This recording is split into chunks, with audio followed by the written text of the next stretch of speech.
السلام عليكم، ازيكم يا جماعه؟ يا رب تكونوا بخير. تاخرنا عليكم في الفيديو ده، اعذرونا معلش.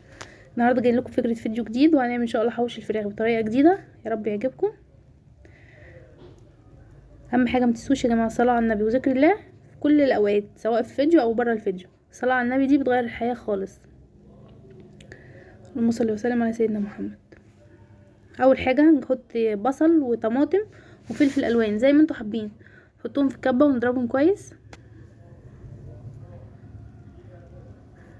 وبعد كده ما ضربناهم هننزل عليهم بالبانيه. جايبين نص كيلو بانيه، هننزل عليه في الكبة مع البصل والطماطم والفلفل الالوان ونضربه تاني. والتوابل بهارات حواوشي وكركم وتوم باودر وبصل باودر وملح وفلفل اسود ومرق الدجاج والسبع بهارات. نحطهم بقى كل دول مع بعض وهنضربهم كويس في الكبة. بعد ما بيطلعوا بنحط عليهم معلقتين دقيق او بقسماط زي يعني المتوفر، لو دقيق موجود ماشي، لو بقسماط موجود ماشي. ونحط عليهم بصله بطاطسايه مسلوقه.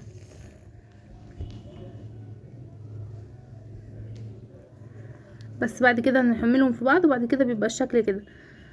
بعد كده هنعمله بقى بطريقه جديده، مش هنعمل بقى زي الحواوشي العادي، لا هنجيب العيش وهنفتحه نصين كده، يبقى سهل مع الولاد احسن بياكلوا، بدل ما يبقى ياكلوا حته ويسيبوا حته يفضوا حته، لا كده بياخدوا كل واحد على قد، لو عايزين تاني بياخدوا تاني. بنجيب نص رغيف كده وبنحط عليه الكميه اللي احنا عايزينها، بس يا ريت ما تبقاش تخينه قوي عشان تعرف تستوي، لان احنا دلوقتي هنعمله رول بالمنظر ده. وبنحط بقى في الصينيه من تحت سمنه او زيت اللي انتوا عايزينه، يعني سواء سمنه او زيت الاتنين بينفعوا. ونلفه كده ونحط بقى في الصينيه، نعمل كل الكميه اللي عندنا بالمنظر ده، ونحطه في الصينيه جنب بعض، وندهنه من تحت سمنه وزيت ومن فوق او سمنه او زيت اللي يعجبكم. وبعد كده بندخله الفرن. الطريقه دي حلوه جدا وبتعجبكم وبتعجب الاولاد اكتر كمان مننا، وبيبقى مقرمش كمان جدا غير الحوش التاني.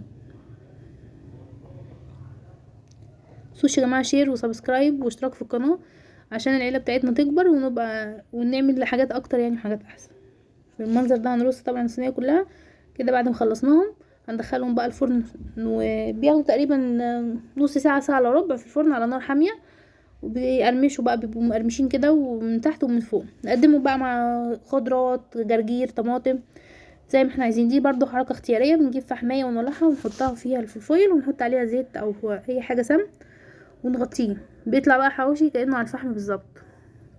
وادي الشكل النهائي يا جماعه، يا رب يكون عجبكم.